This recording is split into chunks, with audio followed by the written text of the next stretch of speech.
All right, for our next guest speakers here, I'd like to introduce you. It's my pleasure to introduce the next presenters. They're going to be transforming the invoice process for IPP.gov and Digital Workforce Panel. Sowa Porwa, Director of Leading Intelligent Automations from CGI Federal, and Bo Shevchek, Outreach Marketing Strategy for Federal Reserve Systems. Ladies and gentlemen, thank you for welcoming them. Please welcome them to the panel. Thank you. Thanks, Dan. Thank you.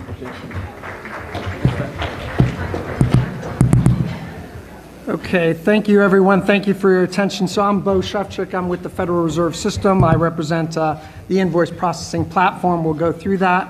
And if I can get this thing off of here, close the program. That'd be great. And then this is Saurabh Pawar, and he's with CGI, and he and I collaborated on this project. So, okay, here we go. What I'm going to do is I'm going to take you through what IPP is.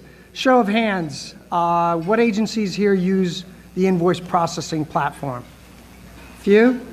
Any vendors? All right, thank you, Ed. I appreciate your business there. So the invoice processing platform is Treasury's, U.S. Treasury's centralized electronic invoicing system. And I'm not going to go through this entire document, but basically what you can see is on your left-hand side is the agency in green, and on the right-hand side is the vendor. So we process invoices that an agency gets from vendors. And note that those invoices, and we're going to talk about that red area, which says submit invoices, where the vendor's actually coming into IPP, identifying a purchase order, and submitting invoices. And note that at no time in this process does the vendor actually touch the agency's system. So it all comes through IPP, and it actually goes into the agency system. So let me just kind of take you through basically how this happens, so this way you can understand what the bot will do, right? So we have on the vendor side enrolled 143,000 vendors. It's a pretty large size, right? That are doing business in the federal government. Not all of them are currently submitting invoices, but we've got 143,000 vendors on the right-hand side. On the left-hand side, the agencies, we currently are working with 110 agencies and other agencies that are coming on board. So we have a lot of different folks, agencies that have different rule sets, different presentations, different ways that they treat invoices. And we have 143,000 vendors that are actually trying to get paid and do that more efficiently. And we're the node in the middle. We're the horizontal to these folks' vertical, if you will. So how does this happen? Typically, an agency will give you, the vendor, a contract. They will then, the agency will put a purchase order in XML onto IPP, right? So in digital format, the purchase order is on there in IPP. We shout out to the vendor and say, hey, there is a purchase order for you to invoice against. You deliver the goods or services, and typically on a monthly basis, it could be more, it could be less. You will actually submit an invoice into IPP. How do you do that? The vendor generates an invoice in the vendor's accounting system, whatever system it is that you use, Deltek CostPoint, SAP, whatever, right? QuickBooks. You generate an invoice from the work that you've done. Your accounts receivable folks typically log into IPP, they're provisioned. When they log into IPP, they are matched to that purchase order that's out there.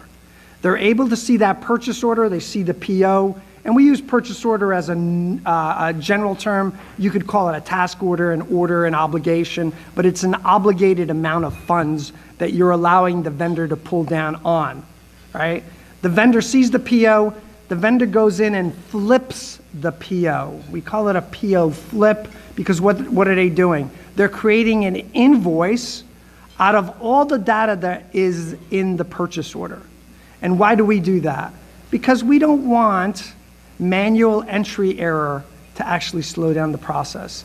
So when you create, as a vendor, an invoice out of a PO, we're pre-populating all that information from the purchase order. So the vendor populates the IPP invoice and then puts in information from their invoice. So it's a little bit of a swivel chair. They are looking at their accounting system. They're looking at what they've invoiced, and they've created an IPP, and they do that.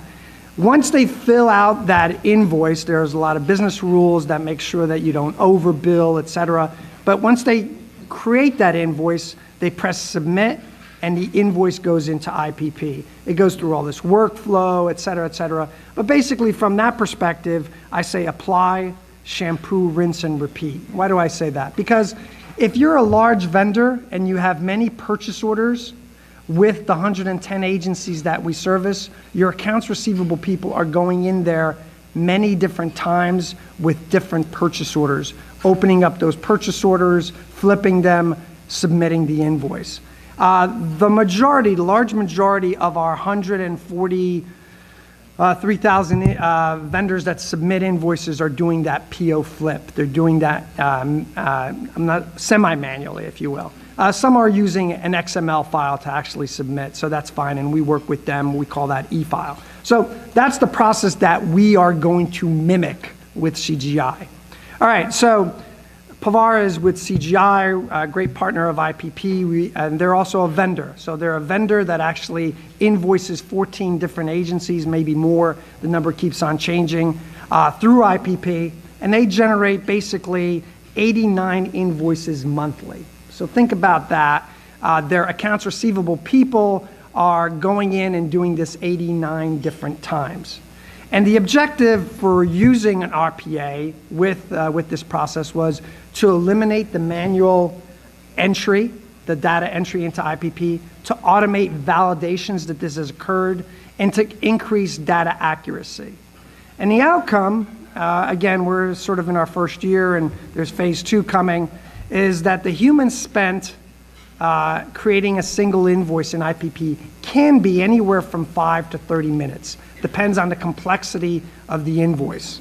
And we very, very carefully state that this time has been eliminated from a billing analyst's workflow or workload.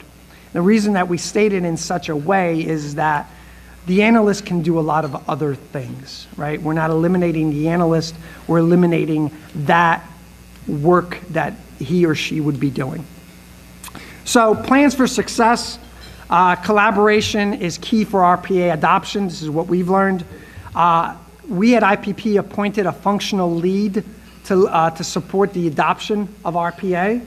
RPA was coming to us. We weren't necessarily creating it. So it's coming to us from the vendor side as well as from the agency side. Margaret Moon was up here this morning on a panel, and so from an agency side, National Science Foundation is using a bot to actually do reporting on invoice aging, as well as then they're creating a bot to download information from utility vendors down to a worksheet and then input into IPP. So agencies are doing that, vendors are doing this on the other side, right? And then frequent communication and ideation with the vendor team was really important for IPP. A governance model was established for robotic actions. We're trying to get this standardized. Credentials provisioned in test environment for developers to train robots. I will ask Pavar to talk a little bit about that because we had, so why don't you come on up here.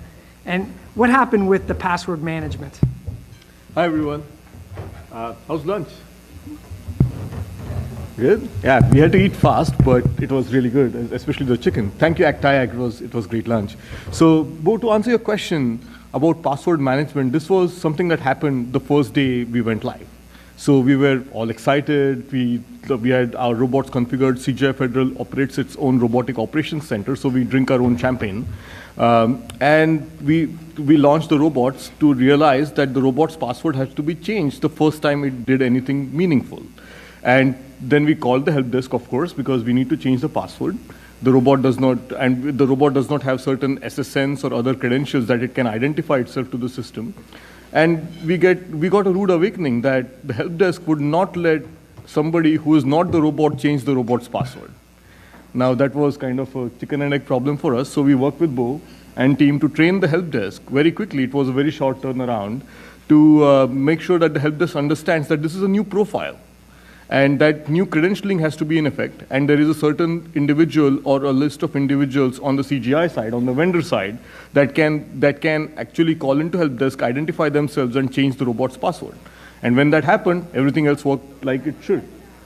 Very good, thank you. So, you learn things along the way. The other thing that we have to do is we actually have to present test purchase orders. So we scrubbed production purchase orders and we used them in a test environment. So this way we could understand if the bot was going to work. And again, the bot mimicked staff actions. So the steps I took you through is what the bot really did. And we have a video at the end, so you'll see all this. So assurance of RPA adoption, and again, we're learning. The staff must onboard to work alongside the digital labor. We really need to get the staff on board, not to be afraid of the bot, but to actually work with it, right? And that was a process. And Saurabh may talk a little bit more about that. From our side, we had to learn from IPP that we had to be collaborative in design when identifying enhancements to IPP and make policies flexible to enable higher ROI or just ease of use from vendors. So that's what we learned. Saurabh? So adoption on the CGI side was a little rough for us because our billing analysts are typically clerical workers. They don't understand systems and they don't touch IT beyond the systems that they're trained to work on. So asking them to work with robots was a different game for them. And this is what we see, as in we've seen and we speak about robots and staff working together. It's not as easy as it seems at face value because there is a certain amount of trust that the human puts on their own work or their colleagues, which they don't easily transfer to the robots because they don't know exactly how the robots are trained. And then there is a complexity in business processes which is not known beyond the desk. For example, our billing analysts have to submit invoices to agencies on a certain date, which is agreed upon by the contract. So they have to remember that on a certain date, the agency can accept an invoice, although the invoice may be ready like 10 or 15 days before time, and then the submission has to be on a certain date. So somebody's got to go and remember that action has to happen on that date after that time. Then there are certain rules and conditions which are configured by agencies on an invoice or a PO level, which are different from the rest of the world. For example, we have one agency which has removed all the hyphens from the PO number. So when our billing analysts search for that PO within IPP, they actually remove the hyphens. Although the contract number, every documentation has a number with 10 characters and hyphens in between. So this is something that the billing analyst remembers, and there are lots of, when we go into their work area, there are lots of post-its. I was like, what are these post-its? These are the things that we don't accommodate in the process. So transferring a business process, which is reasonably complex, into an automation needs the basic minimum least common denominator steps, but then you also have to establish that trust with your billing analyst and your staff. So in our case, we learned that the hard way because our billing analyst did not really think that the robot was capable, although it was adequately capable. So we built in additional design. We call it a memory map that designs the automation to actually mimic the user's actions. For example, it would know that for certain agencies and certain POs of that agency, you have to take the hyphens off. And all that is not literally hard-coded into the configuration of the robot, but we have made it flexible so that additional rules can be quickly added by the staff themselves and train the robot to make sure that this memory map that we call it, it's a design pattern that we used, that this memory map can be utilized in the right way. We have to have adequate test data. We started with significant amounts of testing ourselves, but then it is never enough. We have to work with Jason and Bo all the time from IPP to get test data associated in the QA environment for IPP. And then we have to design for exceptions, because not every time does the system behave exactly like you would predict it to be. There are so many conditions, there are so many business rules that may not be known until the point that those come up. And so the robot has to be trained to work like a human to understand that this is not the norm and push the task to the staff and make sure that it exits gracefully, at the same time marks in the audit that it has done certain actions and it has stopped at a certain point and transferred over to the staff. So those are some of the lessons we learned there. Right, and I'd say that anytime that you know, in my experience, whether working with XML or trying to automate anything, when a staff member has a way of doing things, whether it's pushing manila envelopes around, and you introduce a new method, whether it's RPA, XML, if that breaks, guess what? They're going back to the old thing, right? Sometimes, you know, we're not ready to burn the bridges yet, if you will, but if you don't burn the bridge, I think there is always a large and huge chance that they're going to go back to the old way. And sometimes I've seen this with vendors and with agencies where an enthusiastic tech built a method, and that tech then walks away. Job done, check, I'm on to the next project. All of a sudden, you're back, you know, a year goes by and you come back and you say, well, why aren't you using what I built? Well, it failed a couple of times and we kind of went back to what we know and we got to get paid. So anyway, interesting dynamics that occur. Governance and RPA. So cross-boundary change control. We talked about the fact that when anything changes, it breaks the bot. So IPP comes out with 2 releases per year, software package basically. If that changes, IPP breaks. So what we need to do is we need to make sure that we have a process where we inform, test, et cetera, with our vendor users about those changes. So this way we can do that. Robotic process automation. All right. So CGI Federal has a robotic operations center, like I said before. We use the same structure that we support our customers with. We have some large agencies that do a robotic operations center with CGI.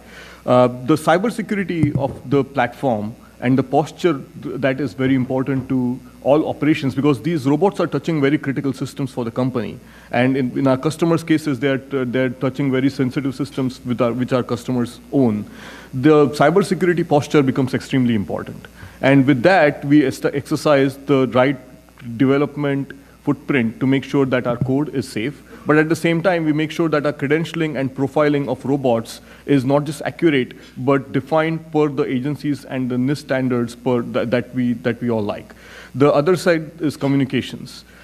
Change control is extremely important. I'm kind of surprised that we have not spoken so much. We have so many presentations every now and then. But change control is a topic which is not as spoken about as it is disruptive to the operations. When you move towards unattended operations from attended operations, the one thing that happens is you don't need as much staff, because the staff would be just waiting there, sitting and looking at what the robot does. Or not even looking, because the robot operates on its own infrastructure. The staff doesn't even have any visibility into what the robot is doing until the robot communicates with the staff. So we build in the communications, but at the same time, it is important to know that anything that happens in business, as the business changes and matures and grows, which is a very, very active thing to happen. Every business matures with every little iteration. The robot has to be retrained. And so somebody has to know that the business is changing and anticipate that the robot will break, because the robot has not been trained to do this. This is no different than training staff to accommodate a change in the business process. And this has to be on everyone's radar. At the same time, systems that you do not own may change. For example, in our case, on the 1st of January of 2019, when we ran the robots, our invoices did not go through because the robot knew that there was an exception and did not process it and send the record back to the staff. We wondered why that happened, and the real reason was IPP had upgraded somewhere in December, and the upgrade was minor. It was just some framework changes which was not even visible to the platform. The IPP, as we see it, looked exactly the same. So there was no way we could know that there was something that had happened in the background, but that required more testing. So we now have a process of change control where we have, like to the second bullet on the first point, we have co-designed a process where IPP, when it launches new updates to the future QA environment, they have a special environment for that. We test our robots against the future environment, make sure that the robots need to be or do not need to be retrained. And once we know the changes that have to be occurred, we perform those operational trainings that the robot needs to do, and we go live together. That go live together is important because then IPP is with a new version, the robot is with a matching version.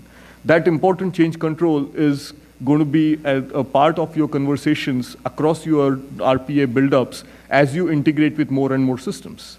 If you've heard the analysts speak, the ideal RPA is where you have less than 5 integrations. And you may have wondered, RPA can integrate with many systems and do it very easily. So why is there a limitation? The change control is literally the limitation. So the more you work with change control, the more you design change control into the robot's operations and appoint a custodian. A custodian is a person who knows the business, who knows what the robot is expected to do, and handles the exceptions if the robot has any, because data is everywhere. Like you can have data mismatches and transactions can go wrong all the time. They do all the time. It's a part of business. So that exceptional part of business, which the robot can never be trained on, is still with the staff. So keep them at an arm's length. Don't let every one of them go away, because that will be a problem for your business. And then appoint a custodian who can make sure with the IT operations on the robotic side to make sure that the robots operate and do what the business expects them to do. Thank you. Yeah, and that's one of the things, with the federal RPA community of practice with automation sharing that has really kind of come across our minds. It's great to actually develop a bot to do one particular thing. So there's the code, and I'm going to give it to Saurabh, I'm going to give it to Jim, I'm going to give it to Daphne. Let's say that there's 5 of these versions out there, right? Great. Okay, what happens now if the UI that it's going into changes? Does every single one of those entities have to change that bot on their own? Is there a centralized entity that does that? Is there a custodian? So these are things that we really have to think about as to how does that happen. Because I can tell you right now, if every one of those sharers, the 10 that I mentioned, goes in and tries to change that, they'll change it in a different way, and all of a sudden we've got different bots all over the place. It's possible and it's okay, but that's more work than I think you really want to do. So the vision for IPP and RPA is we're really looking at establishing standards for RPA implementation and operations, because as I said, we've got 143,000 vendors on one side, 110 agencies and growing on the other side. So what we want to do is, if someone from either side says, I want to have a bot come in and do something within IPP, we actually have some sort of a standard where we help them implement and maintain that bot. So, establish and manage SLA for bot operations. How do we issue bot credentials for RPA, audit the bot activities, and assure IPP performance. So those are all things that are sort of important to us and things that we're thinking about and we're experimenting with.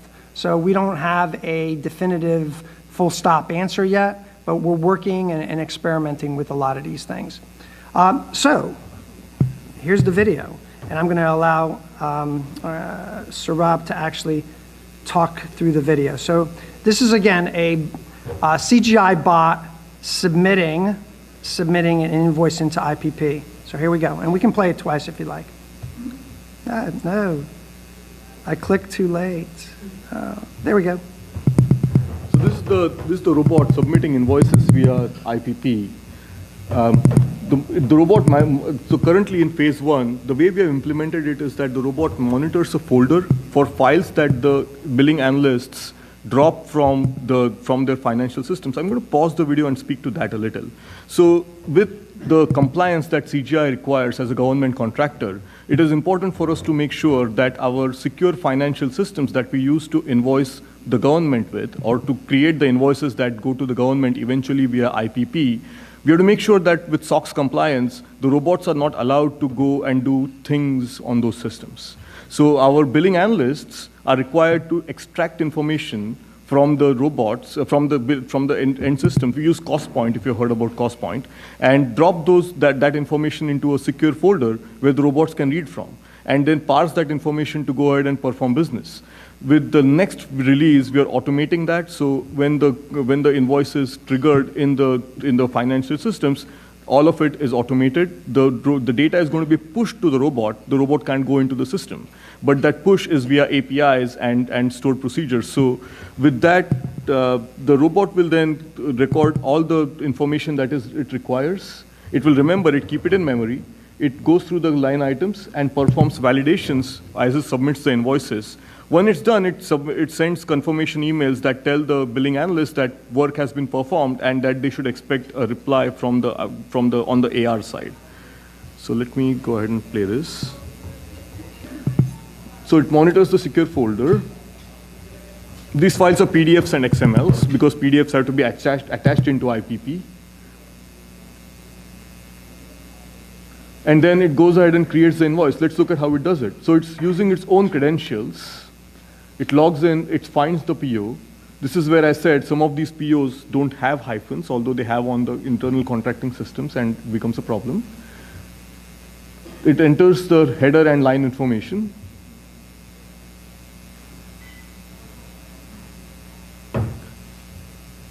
And then through all the accounting lines that the PO has, it can accurately enter all the information that it needs to submit into IPP. As in, you can see here just 5 lines, but there are POs that have 30s and 50s of lines. As in, you can imagine how much of critical work this is and how error prone this could be if the billing analyst is not completely focused on the work. It performs validations and then attaches the invoice. Now it remembers which invoice it has to attach because IPP and the agencies sometimes need cross-validation. So it knows where it has got the invoice, the PDF, and it attaches those to the IPP invoice management. Then it goes, validates totals, and finally submits the invoice.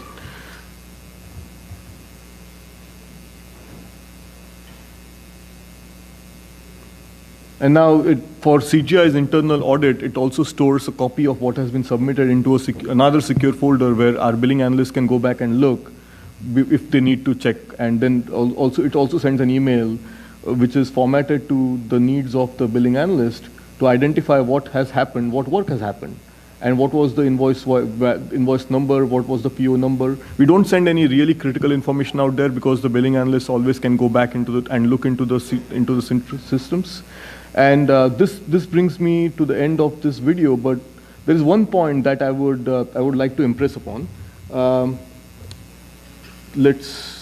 So it's increased accuracy, faster invoice processing, reduced workload, and that's about it. So the one thing that I would like to speak about is about data. When the robot touches all these critical systems, it has access to data which it reads and works with live in memory. We don't park that data anywhere in the RPA platforms. An important part that you have to remember when you're deploying any of these automation platforms, RPA included, is that those platforms are covered by an ATO, but you want to create boundaries so that your ATO and maintenance of that ATO becomes very easy. For that, you don't push any data into the logs or the audits of the RPA system itself, but manage the cross-transaction audits that between your source of truth systems, like for us, it's CostPoint for financial management, and RPA UiPath, this is what we used, for the RPA platform features. RPA generates a transaction ID. There is something on the audit side as well. So the standards what Bo spoke to are that you don't let the financial data creep into your transactional platforms. And at the same time, you create the avenues to have reporting that can give you financial KPIs, not just operational performance indicators. So that is an important concern. It has to, again, be designed into the bot, and that is where we have seen best use. And with these reports that actually show the right KPIs, we get all the support from our company and from everywhere, including IPP, to demonstrate the capabilities that this robot bring in to support human staff. Thank you. Well, thank you very much, Saurabh. So at the end of the day, we're working with our vendors, we're working with our agencies. We had a demonstration up here by the FDA, so they're part of HHS. HHS is coming on to IPP. So I already, talked to them. You learn a lot of different things from the group here. So thank you for the work that you're doing. Thank you for putting this together. And we will continue trying to make it easier for vendors to do the work and then get paid for the work. That's really what our thing is. And if we can use new technologies, we will do that. So are there any questions by any chance? Yes.